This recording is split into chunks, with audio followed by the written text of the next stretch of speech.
By the time we'd made our way to the molten surface of Mustafar, it was apparent that Delso had been a busy little bug. All by his lonesome, he'd found a previously hidden droid factory, fired it up and cranked out his own private army of battle droids.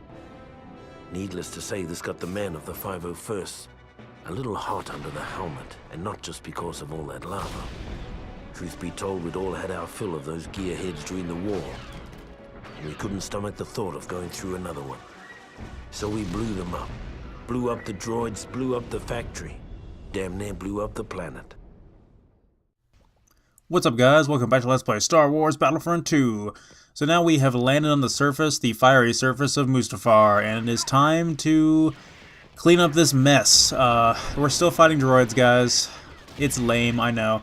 But now we get to demonstrate some more of the Imperial infantry classes, like the standard Stormtrooper, who is identical to the soldier class for every other faction in the game. Exact same loadout, and I was killed immediately.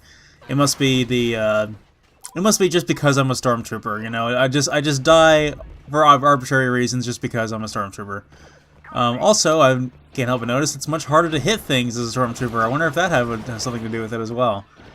I'm kidding, of course, but anyway, these droids are not any harder than they were back when we fought them in the Clone Wars. Thankfully, there are very few, if not, I don't think there are any destroyer droids actually on this mission, because they would be really obnoxious to fight in close quarters here. If you would know that if you played instant action. But this level does have some interesting skips, and also has some interesting contextual things we can interact with in the environment, which I noticed this game does have a lot more of that than the first one did. The first one had a few things you could interact with that would do things, like there was those traps in the trees on the Endor level, which are still here in this game as well. But there are more things. For instance, we can't. A lot of these doors are locked. They're basically forcing us down a linear path. And the second half of this campaign has a lot more small close quarters levels. It seems like most of the Galactic Civil War. No, I take it back actually, because this is technically a Clone Wars level, but it's a very small scale level. Anyway, you can blow up the control console there in the command post we just took over, and you can drop that bridge into the lava and kill any enemies that are on it. I spawned as the sharpshooter here because I'm going to take out those assassin droids that are up there. I don't particularly care for them, and then I'm going to die again. Yeah. So anyway, now that they are a scripted spawn, so now that we've taken care of them, we can go ahead and take that command post over there. All the infantry is going to be spawning from a command post elsewhere on the map. You can see it on if you hit back or select, depending on what console you're playing on at this point, and see where the other command post is, so you know where the droids are going to be coming from once you clear this area out. I'm playing as the leader class for the Empire now, which is the Imperial officer, and he has two very interesting weapons. He has a mortar launcher, and he has this sonic pistol thing, similar to what the Geonosians use. And I remember really liking it, but it's honestly not all that good. Like, I feel like it doesn't really deal enough damage relative to the small clip size that it has. The mortar launcher is great, as it always is.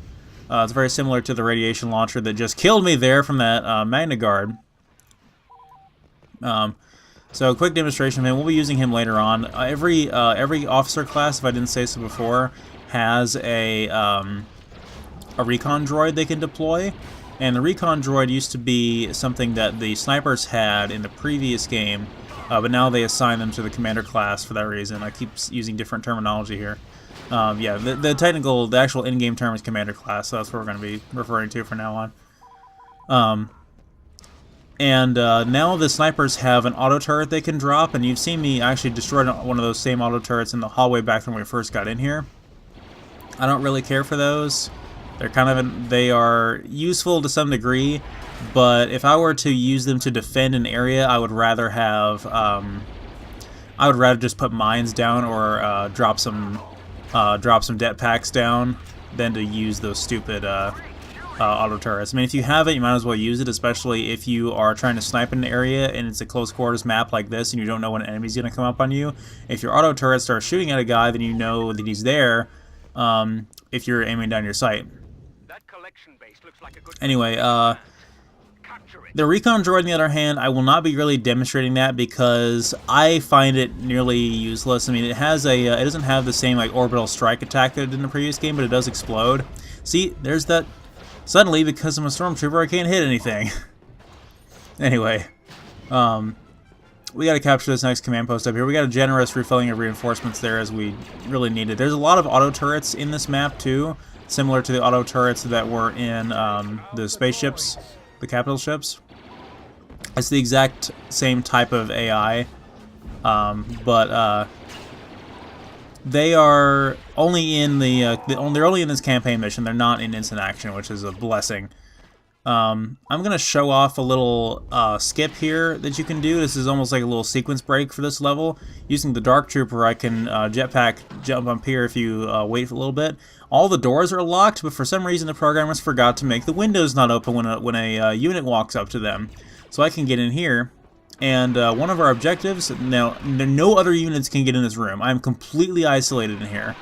No droids can get in here, and no Imperial forces can get in here. As you can see, their AI doesn't realize they can't get in here, and they've all bottlenecked at this door over here. But this droid prototype schematic here is going to be an objective for later in the mission, so if I destroy that with my thermal detonators, then, see, all the guys are stuck on the other side of the door. If I can destroy this, then that'll actually skip an objective later on, because that's going to be an objective soon. So if I'm going to show off destroying one of them on screen, but this one I'm going to go ahead and blow up now. And like I said, it sequence breaks the level a little bit there. And again, the only reason I can do that is because I can hop in and out of the windows here, because they still open and close when a unit walks up to them. When the doors do not, they deliberately lock the door so that you couldn't do this. And as you can see, even the droids are ineffectually standing there in front of the door wanting to get in when they know they can't. And that's just a problem with the AI in this game, being able to follow scripts and whatnot. There's a giant white blob there on the map. I'm not sure what that's for. Yeah, I'm probably going to need some extra guys to follow me in order to take that command post. Actually, I have a strategy. I think I know how I can capture it.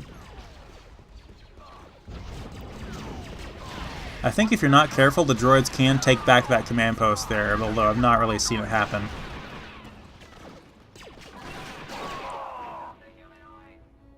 Yeah, this game is getting a lot harder as we go, guys, but actually this is not even the worst of it. A lot of the other Galactic Civil War levels get really bad. Now, actually, I asked that other Dark Trooper to follow me. It's not really the greatest of ideas, because if you are using the Arccaster in too close a proximity with other units, it can chain to other units, and it can actually kind of stun lock you. Even with friendly fire off, it's not going to do any damage, but it'll cause you to go into the stunned animation, and it's really inconvenient. So we try to avoid that as best we can. But if you thought this was effective against human enemies, it's actually no more effective against droids, unfortunately. Man, the same guy, Unit 416, keeps killing me.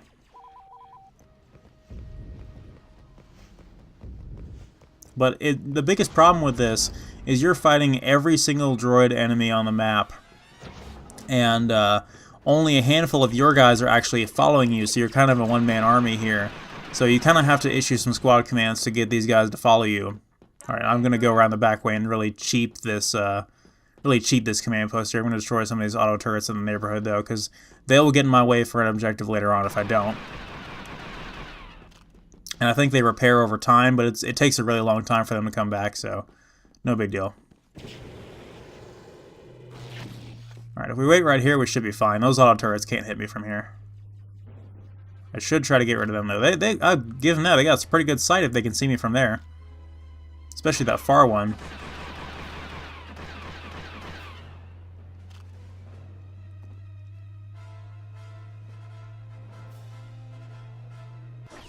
There we go. Any droid we don't destroy today will come back to haunt us tomorrow. Wipe them out. Alright, so now the objective opens up where we can destroy the droid schematics. Destroy the schematics before they can use them to build a new droid army.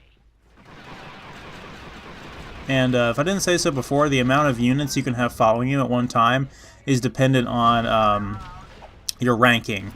So when you get a rank, of course I started this Let's Play with a whole new profile. Oh crap, destroyer droids are spawning in. But yeah, when you I start a new profile, so you get just like a generic rank, and then it keeps leveling up as you play the game. And so that is relative to how many units you can have follow you at one time. I think it can get up to 4 or 5 units can follow you all at once. I'm going the wrong way, I'm supposed to be retrieving that beacon. Whenever you have a beacon or a flag type item, an objective item like that, units will start following you automatically. Oh, if I didn't say so before, in the PS2 version of the game, in instant action, only 16 AI-controlled units can be on the map at one time for both factions. And you can, in instant action, you can set that actually to fewer. You can set it all the way down to 1 and even 0 AI-controlled units on the map, so you can have just players. And I think the PS2 version also had like a 16-player... No, I'm sorry, yeah. The PS2 version had a 16-player online, the Xbox version had a 32-player online, and the PC version had a 64-player online. So, of course, the online for the Xbox version no longer works because they disconnected that a couple of years ago. And quite a shame, too, because as much as I played this game with friends, I never got to play it online, not once.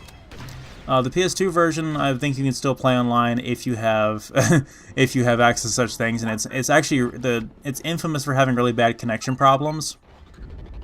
Anyway, what I was going to say was that I'm pretty sure the Xbox version can hold a larger amount of units on screen at once. So these single-player levels, these campaign levels, where you are not locked into 16 on 16 AI enemies, there can sometimes be more, I feel like. I haven't really proved that, but it seems like it's just a lot busier in certain encounters in this version than it was in the PS2 version. But it's okay, because the hardware can handle it. So now that we completed that objective, Gilzor Delso is going to spawn with his Genosian bodyguards. But we're going to make quick work of him with our Artcaster. He's actually pretty tough, and he's got the same kind of weapon that the Magna Guards do, that little mini rocket launcher type thing. But if you charge up the Artcaster, you can have it spread to other units nearby, and that should take out all of his... Wow! That really did a number on all his Genosians there. And down for the count. Alright, let's blow this place and go home.